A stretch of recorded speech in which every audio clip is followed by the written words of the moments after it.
ano yan, nagpapadami ng tao. Yun ang ano niya, nagpapadami sila ng tao. Kaya ang ginawa nila, ano to, anti-budget din to. Kasi alam kasi nila, pag anti-budget, marami yung sasama, ganyan. Tapos pag nandun na, isisigaw na nila, impeach, Sara, gaganyan na sila. Tapos yun ang i-report ng media. Gets yun na. Yun ang i-report ng media, papicture nila, papadala nila sa international press. Tapos yun ang sabihin nila, kita mo, ang daming gusto magpa-impeach kay Sara. Ganon! Naku, tigilin nyo ako mga Becky! Diyos ko, Lord. Lumaki ako ng Menjola. Alam ko na ang mga eklabo ng mga civil society organization. Kayo dun sa ni Shell, kababasa ko lang sa ni Cathy Binag tapos naloka nga ako. Bakit Martin, Marcos budget pahirap, tapos Sara alis? Bakit yung dalawa lang yung tinutugis ninyo? Tapos binasa ko yung long statement. Tapos may may event pa si Trillanes on the same day, same venue. Oo! Wala yan. Diba? Nakita ninyo, basahin nyo, hanapin mo yung pangalan dyan ni Martin Romualdez. Wala. Kasi yan na ang base ni Martin Romualdez. Kailangan niya ng political base. Kung bago ka lang dito sa NTPH, maaari bang makahingi ng isang like at subscribe? At huwag kalimutan pindutin ang notification bell para ma-notify kapag may ganito tayong upload. Salamat kabayan!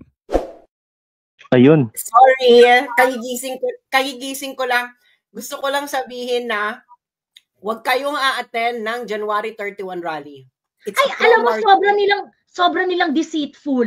Sobra nilang deceitful, as in. January 31 rally is a pro-Martin Romualdez rally. Tingnan niyo yung statement nila. Kahit isang issue about Martin Romualdez, wala silang. Wale? Talaga? Ano siya? Di ba yun lahat? Di ba yun lahat ng dilawan na lahat ng dilawan na social media, yung impact leadership, yung Pilipinas Today, mga dilaw yan Pro-Martin yung mga yun. So wag kayong, do not be deceived. It is, ngayon di ba nga, ang gagawin nila, yun ang gusto ni Martin, kailangan parehong pahinain si Bongbong at si Sara. Kaya kita mo, di ba, ano nakalagay dun sa nila? Alis, Sara alis. Wait. Di ba ang issue? Billion na tapos si Sara yung paalisin. It is a deception.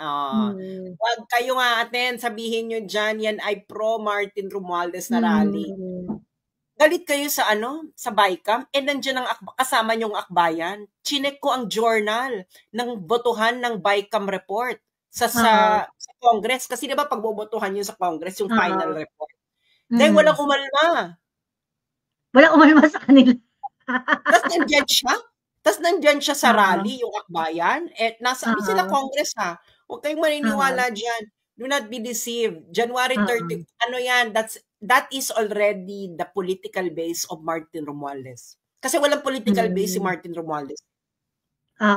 Baka nga ang mangyari sa 2028, baka ang mangyari sa 2028, Martin Romualdez president, Risa vice president. Baka ganyan ang niyan. Okay.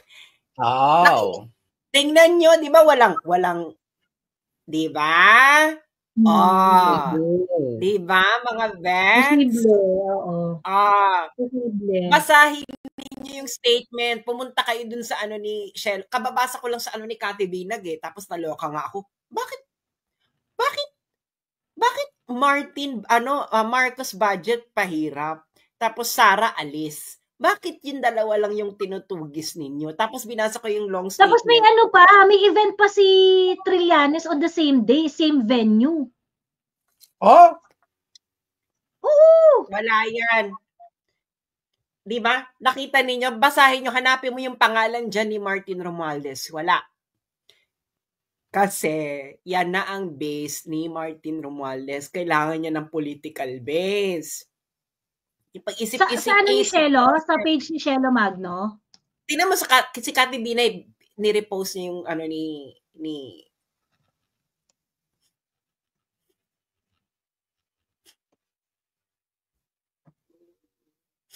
Ay naku, i-post na yan, mag-warning na. Huwag kayo, i-warning nyo na yan sa lahat. Huwag kayo dahil pro Martin Romualdez yan. Sige pa, be. Ang obvious na, ang obvious. Obvious. Sige, be. Sige pa, be. Sige pa, be. Sige pa, be.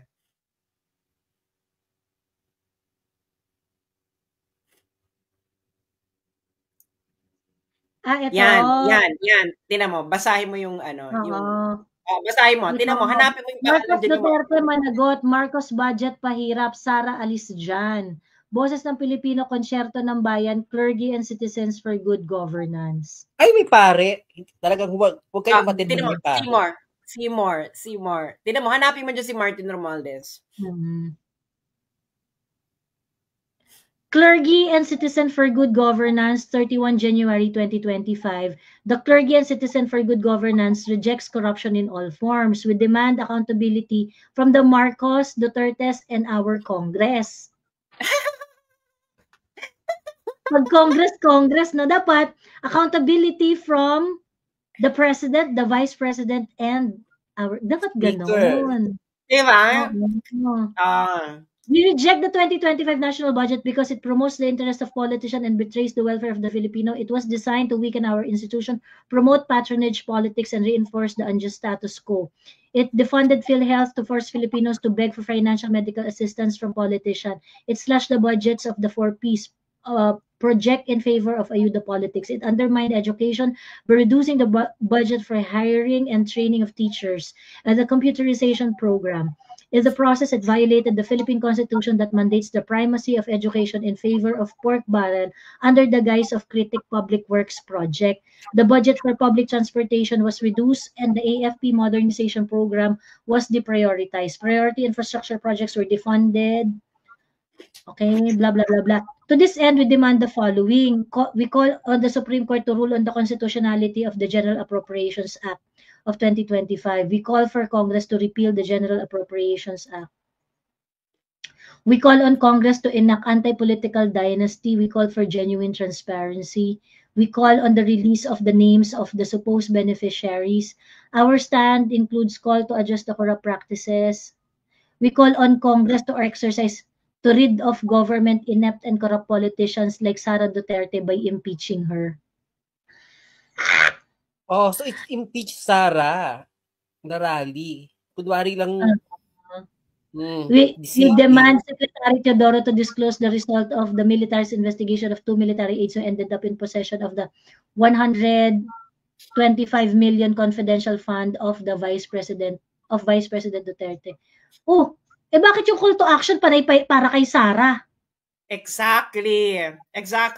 Kasi yung karamihan dyan, meron yun, halimbawa, kasi tine-check ko nga yung mga funders na yung mga nilista dyan. Yung kaya natin to, P8, yung kaya natin to. That is a recipient. That is a recipient of USAID and National Endowment for Democracy. Ang dami ko pa nakita dyan na recipient ng USAID. Huwag kayo dyan, kasi ang gagawin yan, alam nilang kaunti sila. Sinakyan nila tong issue dahil ito ay across political lines. Ngayon, papupuntahin kayo dyan, pero ang isisigaw, impeach Sara para magmukha sa sa picture, madami. Ganyan ang ugali ng mga yan. Alam ko yan.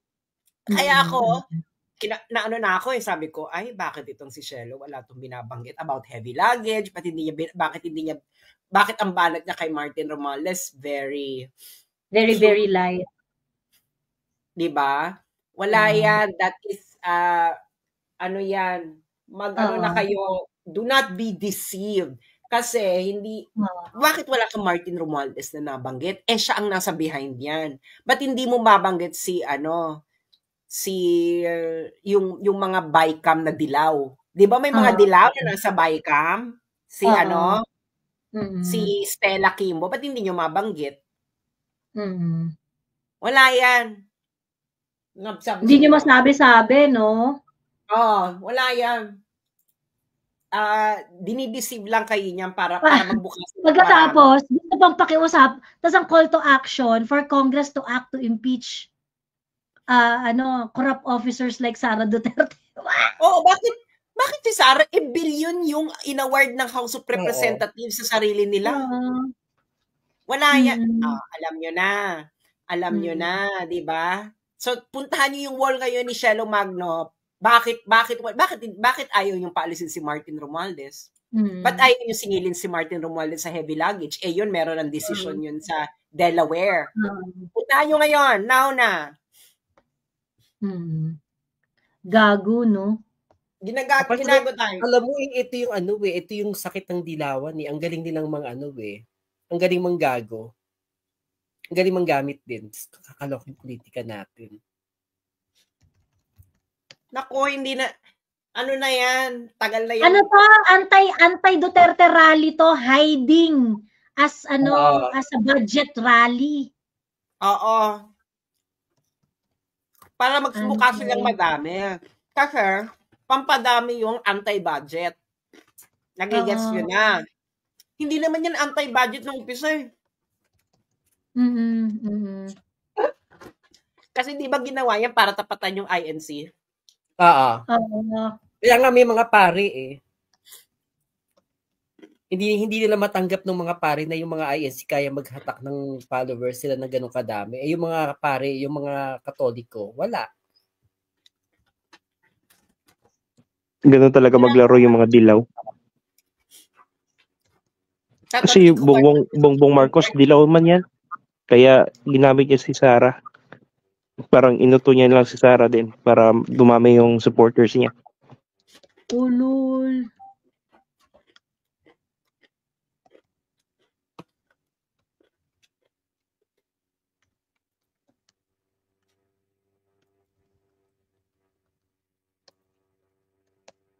Buti nakita mo, Sas. Actually, may nakita na yun ako nagpo-post niyan eh. Actually, beware, ganyan.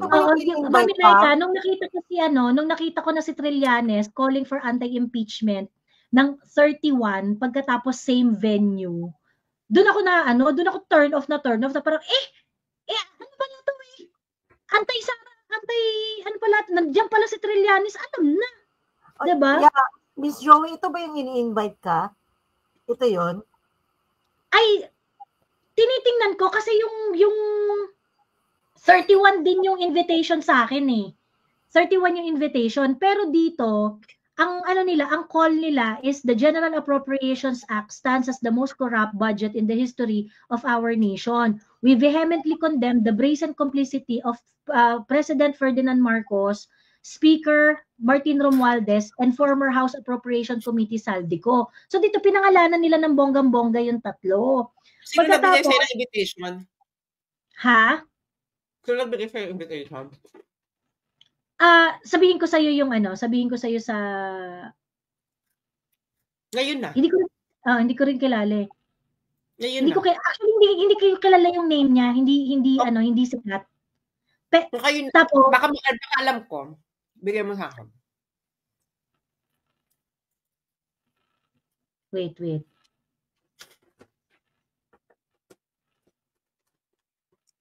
Kay Guanzon daw pala yung binabasa mo.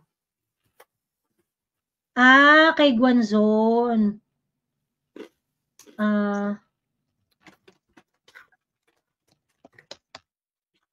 Ayan. Ayun. Pagkatapos, nagtanong ako. So sabi nila sa akin kasi, ayan, so we kindly ask for your support by signing our movement and sharing it with your audience. Your influence can significantly amplify our message and inspire meaningful change. Pagkatapos, sinend ko yung photocard ni Trillanes, yung pinost ni Flipping Express. Sabi ko, sama na kayong lahat sa rally sa January 31 para sa impeachment ni VP Sara.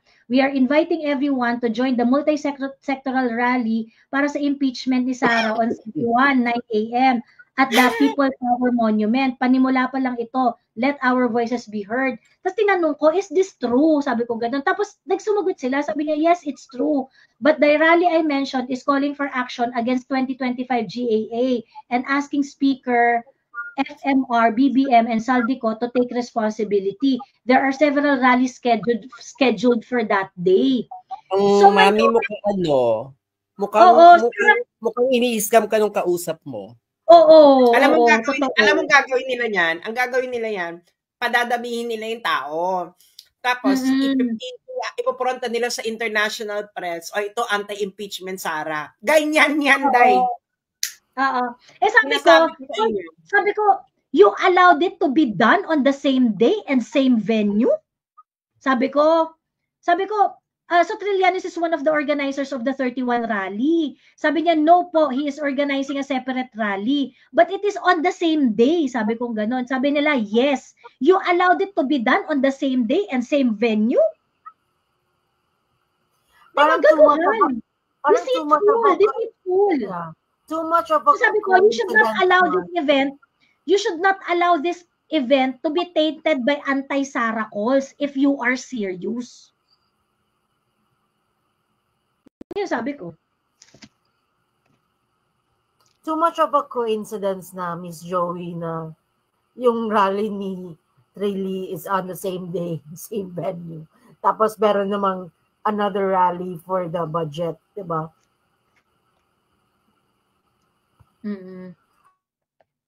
Sa kasing venue. So, ano yan? Correct.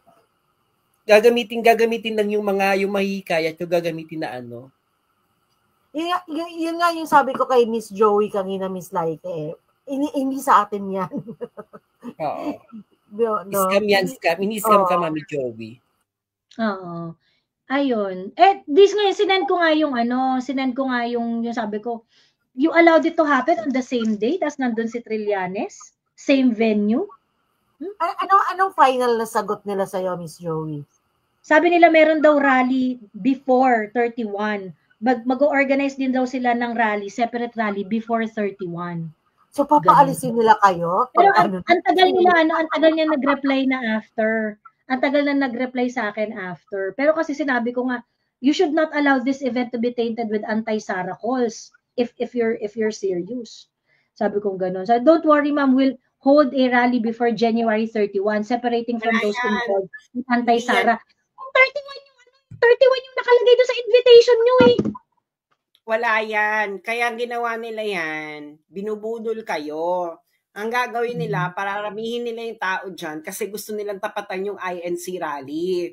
Ngayon, ang gagawin nila, pag dumami na yung tao dyan, pipicturean nila, tapos ipapadala nila sa press, ito yung kadaming taong gustong tanggalin si Sara. Hindi na kayo natuto. Ginawa na nila yan before. Naalala nyo yun? May mga ganun silang ginawa. I-research nyo yun nung panahon ni Duterte. Sabi nila anti-Duterte rally, tas yung rally pala Duterte. Nako. Gagaling talaga ang mga NPA magsilta. Well-trained yan sila. Hindi yan sila NPA. Ibang grupo yan. Akbayan Basta involved yung Pilipinas Today. Kung yan isinusunod ng Pilipinas Today or Pilipinas Today kung anong lugar o Pilipinas Today kung ano man. Kay Martin yan. Involved si Martin yan. Kaya kanina, Mami Laika, nung bago ka yata umakyat, no, nakwento ko na kasi yon. Sabi ko, alam niyo, ini-invite ako nung tapos nung nalaman ko, ang tawag dito, andun rin si Trillanes. Sabi ko, for that reason, hindi ko tago pupuntahan niya, andun si Trillanes eh. Diba, I'm rallying behind Trillanes? Ew. Wala yan. Hindi, kita mo, diba, puro ang nila, panagutin ang corruption ni Sara Duterte at ni Duterte, saka ni Digong, yun ang nakalagay sa kanilang call. Parang, wait, di ba inaward na lang nila ng bilyon-bilyon yung mga sarili nila? Corruption. Ito malinaw si Martin may malinaw na heavy luggage issue na sa Delaware. Hindi nyo mabanggit. Huwag kayong maniniwala. Tapos, malapit na ang 2028. Ang si Martin Romualdez, kailangan niya ng political base. Hindi, parang kulang yung BBM base for Martin Romualdez kasi hindi lahat yan sold sa mga Romualdez, ang mga loyalista. ang karamihan ng mga loyalista ayaw sa mga Romualdez yan. Correct. Oo. Kasi yung ibang loyalista sinisisi yung mga Romualdez. Elda nung unang panahon. Diba? Ngayon, kailangan niya ng ibang political base. Hindi ba? Kaya nga, di ba, sinong kasama niya? Ni-recruit niya na sa kanyang, si Stella Kimbo. Si Stella Kimbo, dilaw yan eh. O, ba't hindi nila mabanggit si Stella Kimbo? Bakit hindi nila mabanggit yung heavy luggage? Hindi kina-cover yan ng mga ng mga dilaw.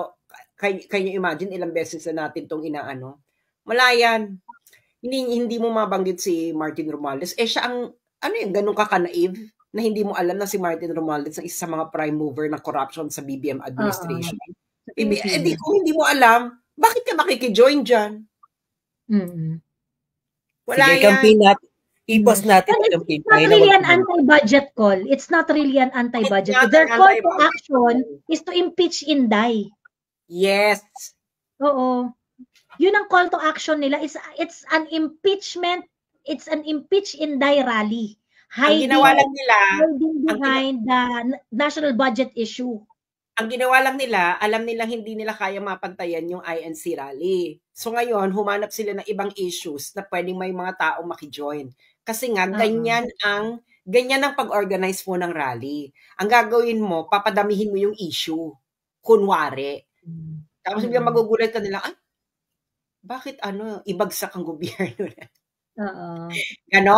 Ganon yun mga bets ang mag-organize ng rally. Diyos ko, dahil lumaki ako sa Mendiola, no? Alam ko di ba nga may mga dating rallyista na parang, hala, ang pinunta ko ito is ganito, bakit ganito na yung sinisigaw, pinapagawa sa amin? Yes. Ngayon, wala ka na magagawa kasi napicturean na nila, mapapadala na nila sa international media, papalabasin nila, ito ganito karami ang gusto ko pa-impeach kay Inday. May magagawa ka pa ba? Huwag maging tanga. Wala yan. Pag ganyan, hindi kayong maniwala.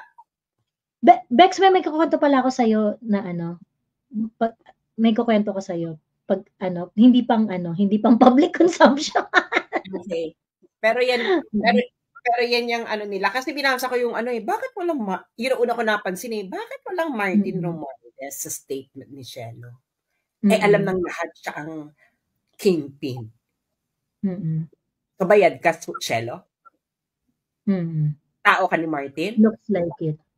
Actually, meron ng mga nanonood sa atin before SAS sa live na kino-question din si Shelo why he's not hard on Martin.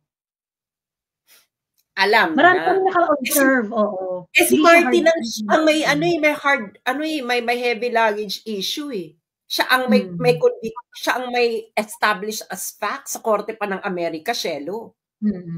At ginawa niya pagkaupo niya bilang House Speaker. Tapos dead back up. Something. Ay nako, girl. Alam mo, girl, hindi mo ako mababakla. Bakit malapit sa mga mago si girl? Ako civil ako Civil ako. Pero wag mo akong baklain. Kakaloka. Diba? Malapit sa mga mago si Tampi. O yung mga may apelyidong magno dyan, dapat tumapit na kay Tambi. Diba? Why is she not hard on Martin? Bakit biglang, after all this budget issue, biglang Sara alis? Diba? Ano kinalaman ng budget kay Sara?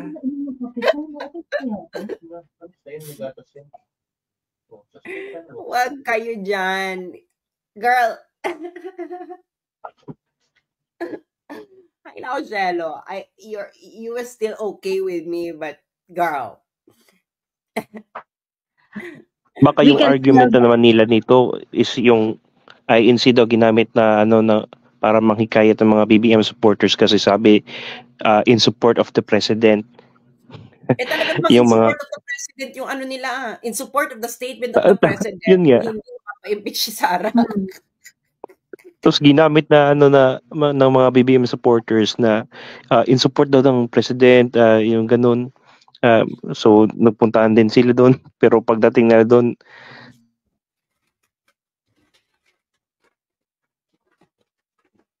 nawala siya. Hindi nagsialisan sila kasi against daw kay baka yun yung gagamitin nilang argument. Oo. Si Heidi Mendoza din daw is not hard enough on Martinia. Every time na may issue siya sa corruption, laging Sara yung ano niya. Hindi nila nababanggit si Martin Romualdez, no? Miss Joey, di ba meron... Baka galing kay Martin ang funds. Di ba may Pero, content, Miss Joey? Ang rally. May content before na yung kumakain sila ng junk food, dalawa ni Shelo Magno. Oo. Pertaining to Mary Grace Piato. So, doon nga sila kinanako nga sila ng kinanado sa TikTok. So, Sara na naman, di ba? Pero they never made a content or a post na pertaining to Martin. Or mas malala yun. Sinasabi lang ni Shelo, Martin, asa na yung listahan ng mga, ng mga receivers ng AKAP? Bakit ganun? Bakit patanong? Bakit hindi mo sabihin, ninakaw mo na naman, Martin? Bakit hindi kasing heavy nung, yung mga korupsyon sa confidential fund, di ba? Yung mga ganun. Ganun. Oo. Dapat tanggalin si Martin as House Speaker. Walang ganun, di ba? Bakit? Nakita ko yung listahan. Yung iba dito, recipient ng USAID. Ito, dilaw na dilaw. Akbayan, bumoto kayo dun sa sa BICAM report. Ay, nako.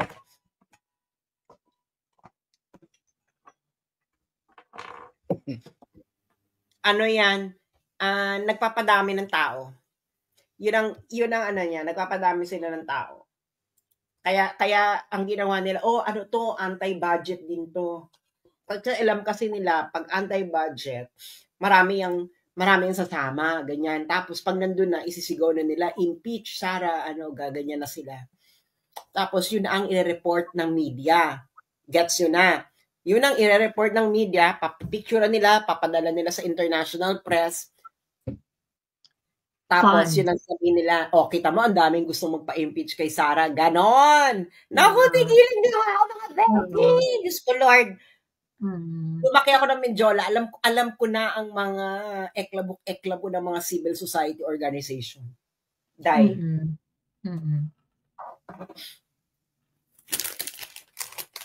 Kaya ako hindi ko inaano si Shelo, hindi ko nire-repost. Hindi ko talaga siya trusted. Parang sige, I appreciate the reasonable conversation at times. Pero kasi hindi ko talaga matake yung every time na meron silang issue about corruption, lagi silang nakatutok kay Inday. Hindi ko talaga matake. Kaya yun, tapos parang feeling ko, yung ina-explain mo, naririnig ko rin naman sa iba. Di ba? Binasa ko. Di ba? Nabasa nyo yung statement. Hindi to sa budget. Baka nga beneficiary kayo ng budget eh. Sa MOOE. Pang PR. Di ba? Oo.